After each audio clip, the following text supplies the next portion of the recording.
Welcome and welcome back to Andy's Rec Room. Today we're doing something different. First of all, we're not in Andy's Rec Room. We're actually in Andy and Lori's living room. So we're going to mix things up a little bit. Normally, what I said in my past videos, I don't do reviews. I decided to do a bit of a review, mix things up a little bit. And here's why.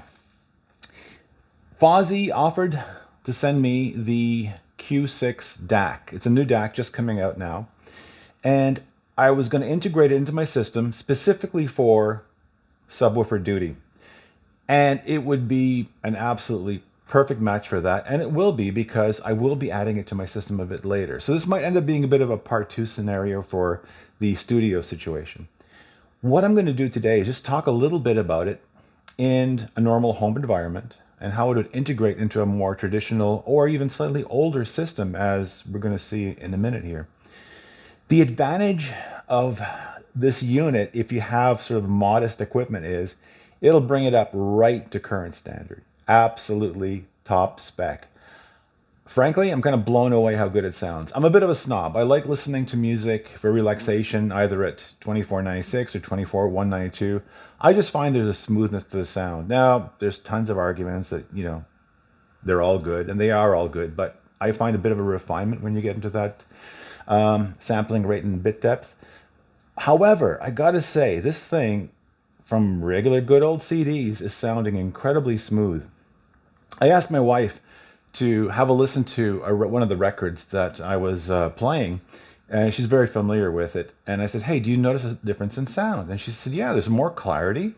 It just sounds cleaner, and the bass is more pronounced, even at a lower level. So the difference between the regular player that we use in our home versus something a bit of a notch up is quite dramatic. It's very, very noticeable in terms of quality. And the best way to describe it would be there's a smoothness and ease about the sound. It doesn't have that cheap CD player sound. It has all of a sudden a very warm, rich, creamy sound to the whole thing. And I'm very, very impressed at something at this price point. It's just, it's not something you're going to see. Like we didn't have that a couple of years ago. It just didn't exist. So this level that we hit at a modest price point, again, people use the word, game changer. And it really is. I mean, for those of us that grew up from the very early incarnation of CD players that sounded like belt sanders to what we have now, it's spectacular. It's absolutely amazing. So we are in really, really amazing times where you don't have to spend a ton of money and you can get really, really good sound. And for this system, what I'm using is I got some nice Paradigm bookshelf speakers. I got a nice Yamaha amp. I'll have little pictures up for it as we go along here of the system that I'm using. Again, very, very, very modest. And I'm just going to turn around here and show you some stuff. So the albums that I was using today for the testing was Herbie Hancock River, Rodrigo, Concerto de Arnoez, Holly Cole, who's a tremendously underrated singer. And if you haven't heard her, check her out. Real talent. Some Antonio Vivaldi, and of course, Diana Krall. The reason why I incorporate Diana Krall in these kind of settings is because it's something we all know. There's a lot of snobbery around using that album for checking sound. I remember I was at one of the audio shows, and I said, hey, put on some Diana Krall, and I heard Snickers in the back. And I said, I actually turned around and said, guys, what's your problem? It's like, well, it's exactly why you use it, because we all know it. We all know what our reference point is on that album. So incorporating that into the test was really cool. And my wife knows that album really well too. And she said, yep, there's a difference. So these are the albums that I use for the testing. And the reason why I did a quick test with these selections is the Herbie Hancock, for instance, you have, beautiful piano recording, absolutely stunning. Wonderful soprano sax recording. The voice is spectacular. So you have very good definition of instruments and voice. It'll give you what you need for a test. You can tell right away. The imaging, the placement, just super, super wonderful and easy to do. You move on to Concerto di Aranoez. Pardon me there. Concerto di Aranoez. And it's one of those albums that I've heard many recordings of it, many variations. And the reason I love this one so much is because you go from solo guitar to like large strings to other instruments and winds, and just moves all over the place. And again, if you have a very good playback system, you will have an incredibly wide stereo image. But what this DAC did, you also get the depth. Now, that's pretty tricky to do on a budget system. And I was hearing it here. It was there.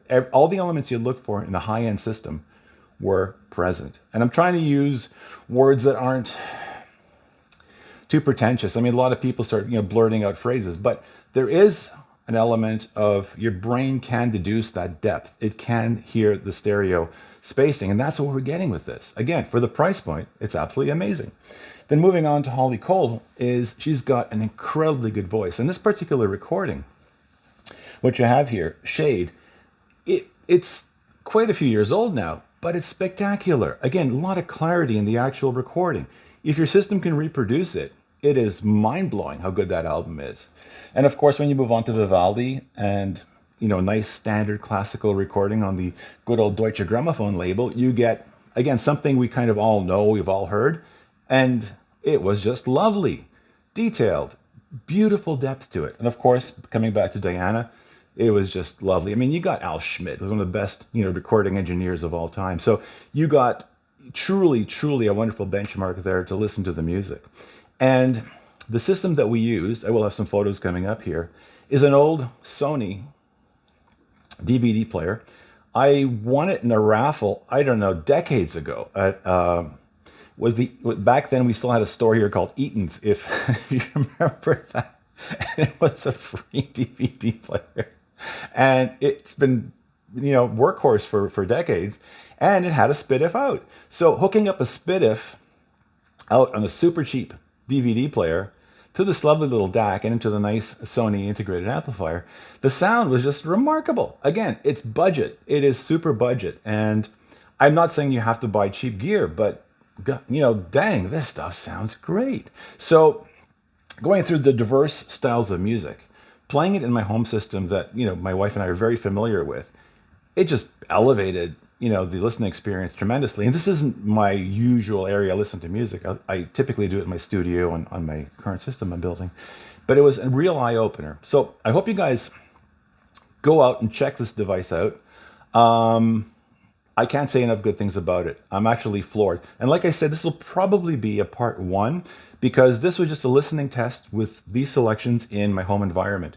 What I'm going to do next is pop it into my new system, which if you've seen my previous videos, it's a 0 baffle speaker system, fully active. The holographic effect of the dipoles, coming off the back wall, giving that pseudo 3D thing is just spectacular. So we'll see how this works in that context too before I put it into bass duty, because it will be the DAC for the subs. But in the interim, I wanted to test it in a proper environment because I was really curious, how well would it fare in a system I know well, and how much of an improvement would it give? And the improvement was huge. Anyways, guys, thank you so much for watching this video. Like and subscribe, please, if you find it pleasurable. I will be back in a few days with more videos on some other topics I wanted to cover. And in the meantime, have yourself a great week, and we'll talk soon.